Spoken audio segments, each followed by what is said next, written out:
Yang paling tahu tentang apa yang disampaikan oleh Ahok di Pulau Seribu, ya Ahok, ya Ahok, ya Ahok, bukan orang lain.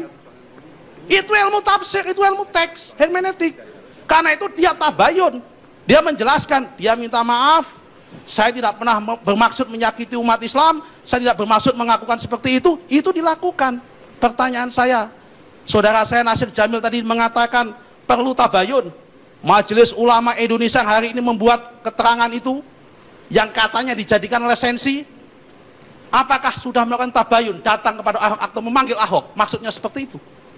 Paling tahu tentang Al-Quran itu sendiri adalah Allah Subhanahu wa Ta'ala dan Rasul, bukan Majelis Ulama Indonesia, bukan Ahmad Dhani, bukan Daniel Simanjuntak, bukan juga saya maupun sama Hamka Haq, bukan itu. Pemirsa, sampai kita di ujung acara kita. Jangan minta maaf untuk menunjukkan perasaan Anda, tapi minta maaflah atas kebenaran. Edmund Burke. Kita mulai diskusi kita. Saya ke Nasir Jamil. Assalamualaikum warahmatullahi wabarakatuh. Bapak Ibu sekalian yang hadir di ruangan ini dan juga pemirsa TV One, khususnya acara kita hari ini, malam ini maksud saya, Bang Karni, saya ingin menyampaikan beberapa hal.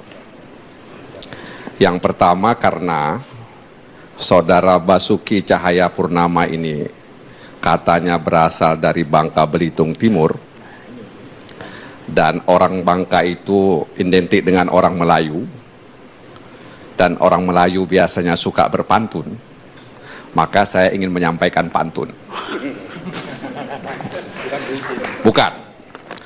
Bangun rumah dari papan, jaga papan, jangan hilang. Hati-hati menjaga lisan, jika tidak bisa hilang.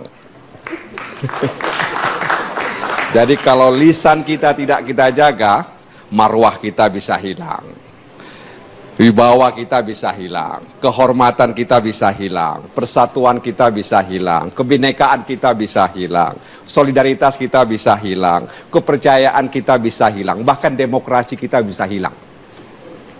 Makanya pantun itu mengajarkan kita untuk menjaga lisan. Nah, katanya jangan sampai kemudian ya, ucapan yang keluar dari mulut kita itu seolah-olah atau seolah dirancang untuk menistakan atau melecehkan agama di Indonesia ini. Apalagi khususnya agama Islam misalnya. Nah, karenanya saya juga kadang-kadang heran, Pak Karni, media mainstream yang selama ini sangat jeli dan kritis terhadap pasal ujaran kebencian atau hate speech seolah-olah tidak memiliki nyawa dan terkubur di perut bumi. Itu satu hal. Yang kedua yang ingin saya sampaikan soal memberi maaf. Di dalam Al-Quran yang saya ketahui, memberi maaf itu bukan pekerjaan yang mudah. Meminta maaf itu mudah. Memberi maaf itu butuh jiwa besar. Dan umat Islam di Indonesia saya pikir adalah mereka yang memiliki jiwa yang besar, memberikan maaf. Nah, karenanya kalau kemudian tadi Saudara Basuki Purnama, ya Cahayapurnama, itu kemudian dinilai oleh MUI telah melakukan penistaan, penodaan, saya pikir karena MUI itu adalah sumber rujukan umat, maka mereka melakukan apa yang disebut tabayun. Ya, mereka melakukan tabayun. Jadi saya melihat umat Islam ya yang merasa bahwa apa yang disampaikan oleh Basuki tersebut dianggap melecehkan mereka, maka MUI mengambil peran sebagai sumber rujukan umat. Mereka mengadakan musyawarah dan kemudian ada hasilnya dan disampaikan kepada umat. Dan itu yang saya katakan tabayun. Ya. Jadi tidak kemudian anarkis, meskipun sempat diprovok, ada gambar salib di masjid, ya, di beberapa masjid di DKI Jakarta, tapi umat Islam di Jakarta ini tidak terprovok dengan aksi-aksi itu. Jadi ini sebuah jiwa yang besar sekali menurut saya. Nah karenanya, kalau kemudian tidak ada tabayun, maka akan timbul anarkisme, dan itu akan merusak demokrasi kita. Nah karenanya sekarang yang ingin kita kejar itu adalah bagaimana kemudian tabayun yang dilakukan oleh MUI dan kemudian tadi kata Tengku Zulkarnain, ya, sudah disampaikan kepada kepolisian, itu direspon dengan baik. Jadi polisi harus menunjukkan profesionalitas dan netralitasnya dalam ajang demokrasi ini. Nah, tadi sudah disampaikan oleh Saudara Falizon, ya, Rusgiani di Bali, hanya gara-gara mengatakan jijik terhadap canang, kemudian dia dihukum 14 bulan. Padahal menurut dia katakan itu spontan, tidak ada maksud untuk menistakan agama Hindu, spontan, bahkan disaksikan oleh 3 orang, tapi dihukum 14 bulan. Bukan berarti saya mengatakan bahwa Basuki itu harus dihukum, tidak. Saya ingin katakan bahwa polisi harus profesional dan harus netral.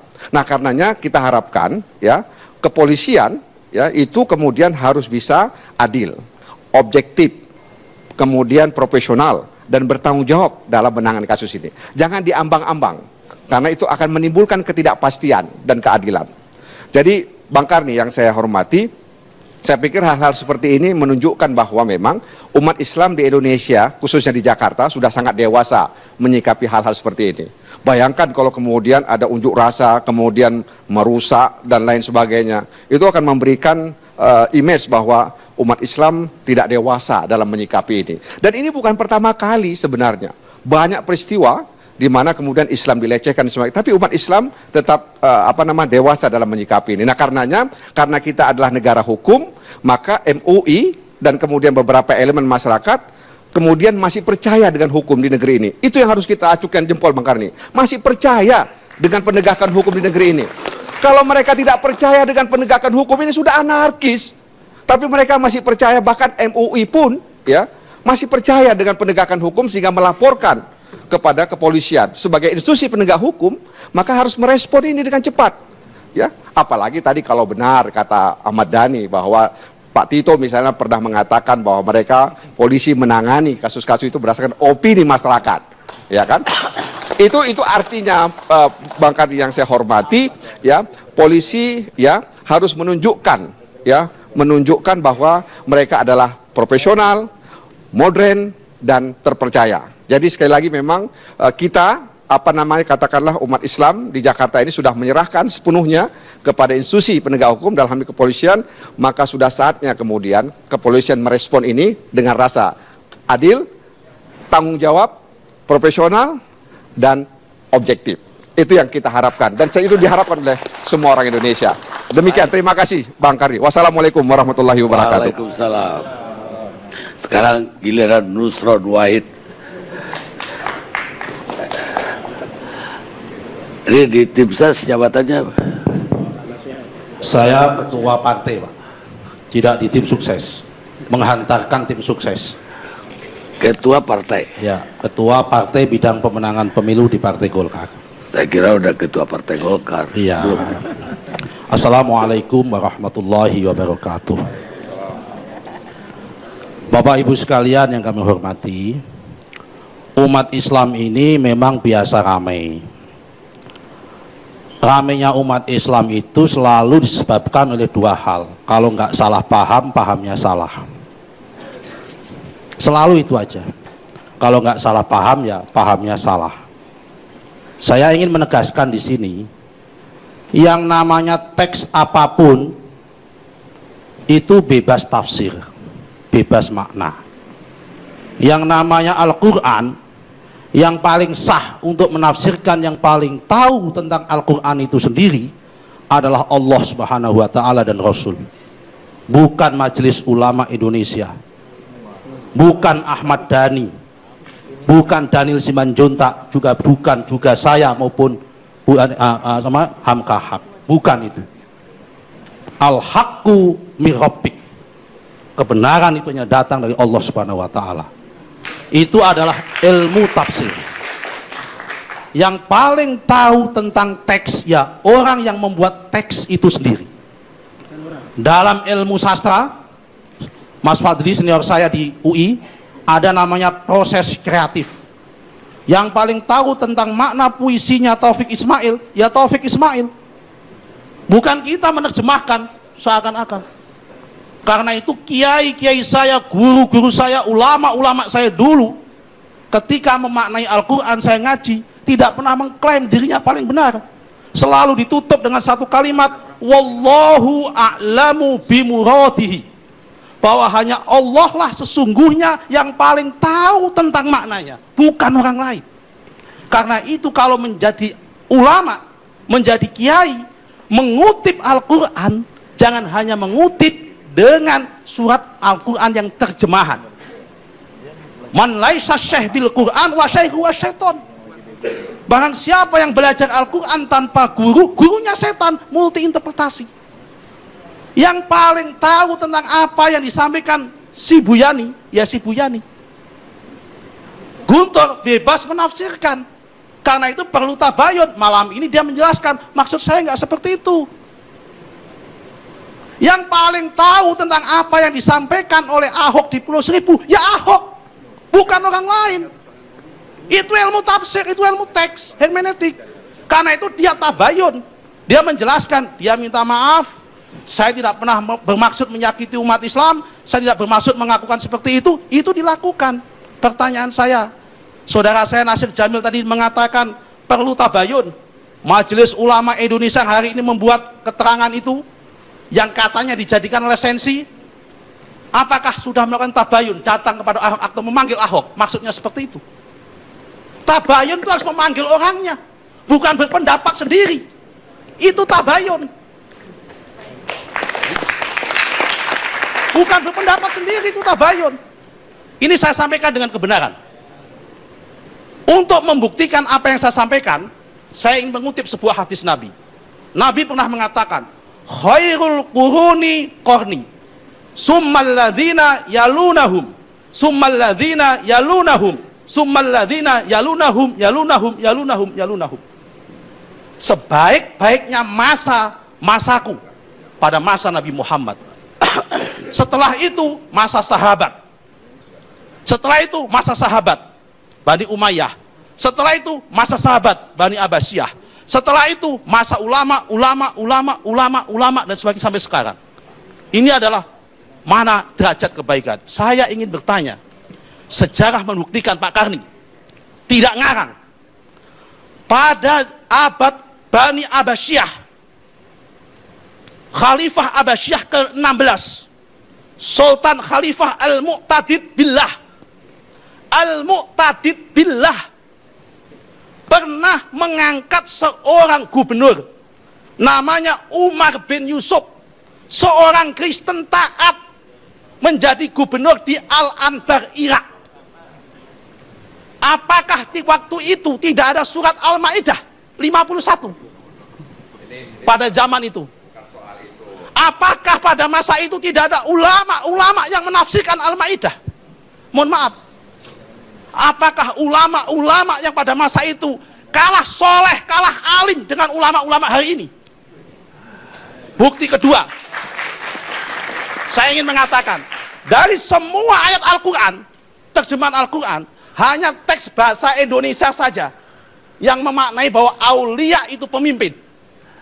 Bahasa Inggris tidak ada. Waktu ada 1 menit.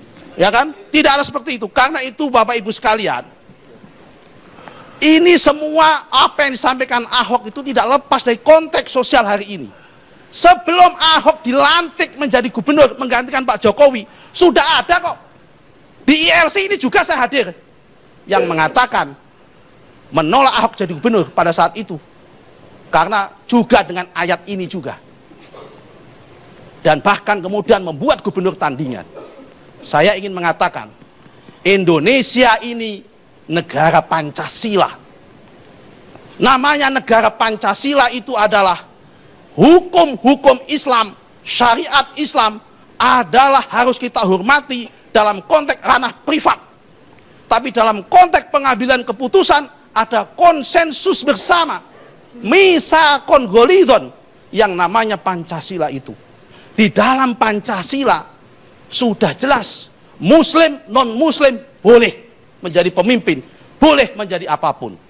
Karena itu Bapak sekalian, fakta mengatakan yang menggunakan ayat Al-Maidah untuk menolak Ahok hari ini di masjid-masjid itu ada. Jangan mengatakan tidak ada. Di YouTube ada. Nah, karena itu apa yang disampaikan Ahok sudah jelas. Dia menyampaikan tabayun bahwa apa yang disampaikan itu tidak bermaksud melecehkan maupun menistakan Al-Quran, apalagi umat Islam, apalagi agama Islam. Tidak bermaksud seperti itu. Itu jelas. Yang paling tahu tentang omongan Ahok, ya Ahok sendiri. Yang paling tahu tentang Al-Quran, yang paling tahu tentang Al-Quran, ya Allah Subhanahu wa Ta'ala. Ya, itu udah yang ada. paling tahu tentang si Buyani, ya si Buyani itu sendiri.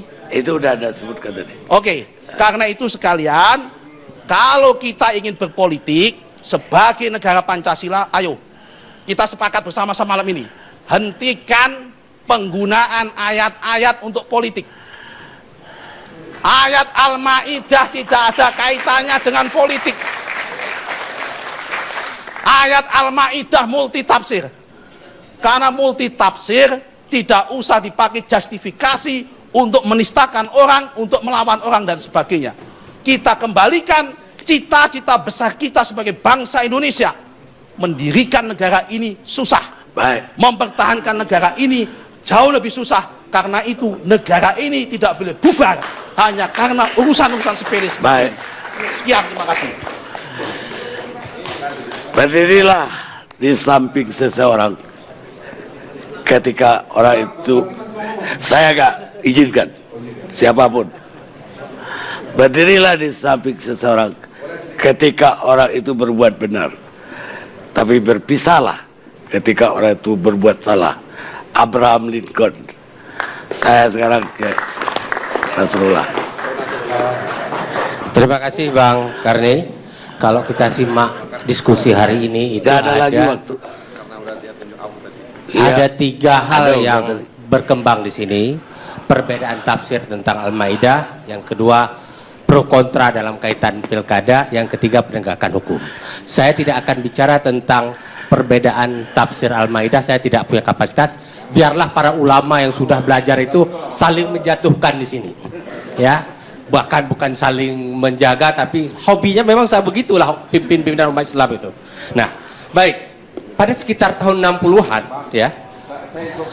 Ya. Sampai abang bilang bahwa seolah-olah pemimpin umat Islam suka menjatuhkan. Ya. Abang harus Saya ralat itu. Saya ralat. Tapi yang di sini, Anda lihat hari ini bagaimana? Mau siapa yang membantah itu? Rakyat Indonesia menonton. Ya. Keliru kalau bilang abang ini menjatuhkan forum ini bukan menjatuhkan. Baik. Bukan menjatuhkan ini. Anda lihat Anda lihat tadi. Oke. Gak. Baik.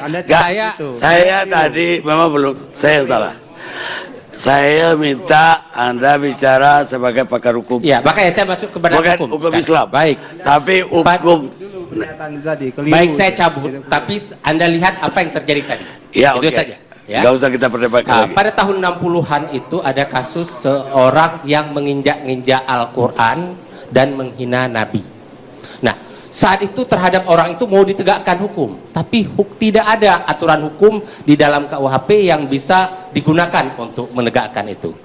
Ada juga pasal 156 KUHP, itu penghinaan terhadap golongan, bukan terhadap penistaan agama. Oleh karena itu pada tahun 1965 ada kebijakan oleh negara memasukkan satu pasal di dalam KUHP, pasal 156A, terselip di antara 156 dan 157. Nah, kemudian pasal 156A itu bukan ditujukan untuk melindungi agama. Sekali lagi saya katakan, bukan digunakan untuk melindungi agama, tapi untuk melindungi rasa kenyamanan umat beragama. Oleh karena itu, pasal 156 itu diatur, disusun di bawah ketertiban umum. Bab ketertiban umum, bukan bab penistaan agama. Hingga saat sekarang ini tidak ada ketentuan di KUHP kita yang mengatur tentang penistaan agama. Yang ada adalah perlindungan ketertiban umum.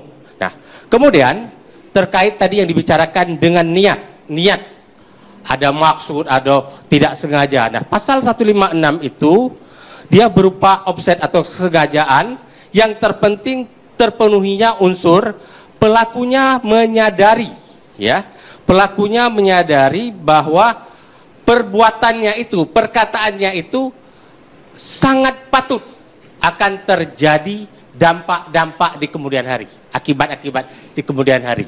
Nah, oleh karena itu, di sini ada sebuah ajaran yang dinyatakan Animus Injuriandi. Animus Injuriandi ini begini azasnya, bahwa ketika orang mengatakan saya tidak ada niat, tidak ada maksud, dan tidak sengaja menghina, maka jawaban atas pernyataan itu adalah Anda tidak perlu dengan sengaja atau dengan maksud. Yang penting dibuktikan adalah apakah pelakunya sepatutnya menyadari akan dampak ya, atau akibat perbuatan yang dilakukannya. Kasus Arswendo, jelas-jelas beliau menyatakan saya tidak ada niat, saya tidak sengaja. Nah, kemudian tetap hukum bergerak. Nah, kemudian bagaimana pembuktian sebuah perkara? Tadi hukum pidana material, sekarang hukum pidana formil. Pembuktian perkara pidana pasal 156 itu biasanya penyidik bahkan di depan pengadilan akan menggunakan pertama keterangan ahli. Keterangan ahli itu ada 3 ahli yang dipakai. Ahli agama, ahli bahasa, dan ahli hukum pidana. Kemudian digunakanlah saksi-saksi yang lain. Nah, dalam hal ahli agama, selama ini yang berjalan, dan termasuk polisi kalau nggak salah Pak Boy Rafli sudah menyatakan, saya nggak tahu benar Pak Boy Rafli atau siapa, saya lupa itu, yang dijadikan rujukannya adalah keterangan Muin. Soal ada perbedaan tadi, silahkan pihak tersangka atau pihak yang jadi terdakwa di depan pengadilan menghadirkan ahli yang berbeda, boleh. Nah, kemudian hal yang lain yang paling penting yang saya sampaikan adalah memaafkan yang tadi dinyatakan jadi isu di sini. Ya, saya ingin ingatkan, delik ini bukan delik aduan, delik umum. Oleh karena itu, kalaupun pelapor mencabut laporan, perkara tetap bisa jalan. Bahkan penyidik bisa menyidik perkara itu lewat laporan informasi. Kalau nggak salah istilahnya ada formulir C3 kalau nggak salah, ya. Apa A3, saya lupa itu. Tetap bisa disidik. Nah, kemudian hal yang terpenting juga, saya sangat berterima kasih kepada Pak Jaya Suprana yang menyatakan umat Islam telah secara objektif melihat dan menyikapi permasalahan ini. Oleh karena itu umat Islam tidak melakukan hal-hal yang anarkis, menggunakan jalur hukum. Nah, saya sangat-sangat khawatir setelah umat Islam menggunakan jalur hukum, hukum tidak bergerak. Saya nggak tahu apa yang timbul kemudian. Dan terakhir, bagaimana hukum ke depan?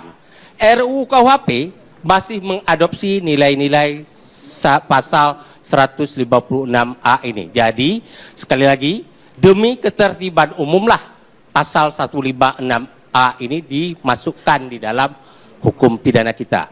Saya katakan, saya percaya penuh dengan pimpinan kepolisian, seluruh rakyat Indonesia juga harus kita percaya kepada pimpinan kepolisian, harus lepas dari intervensi manapun, hukum tegak dengan baik, tidak boleh dipaksa-paksakan kalau tidak ada unsur pidana, tapi pun tidak boleh ditiada-tiadakan kalau pidana ada di sini. Ini akan menjadi catatan ke depan. Kalau hukum tidak bergerak di sini, ingat, reaksi masyarakat juga belum, kita tidak boleh salahkan ketika ada reaksi hal-hal yang anarkis. Demikian Pak Karni. Sebelum saya tutup, sekali lagi saya katakan, Bang Nasir Jamil, Pak Ustadz, semua teman-teman, saya kecewa dengan perdebatan para ulama di forum yang terbuka ini. Saya ingin Anda bicarakan di ranah tersendiri. Baik. Jangan memperlihatkan suasana yang konflik. Jadi nggak perlu ditanya. Endingnya udah bagus tadi katanya. Kalau saya sependapat dengan Pak Jaya Suprana, juga dengan Pak Safi Ma'arif,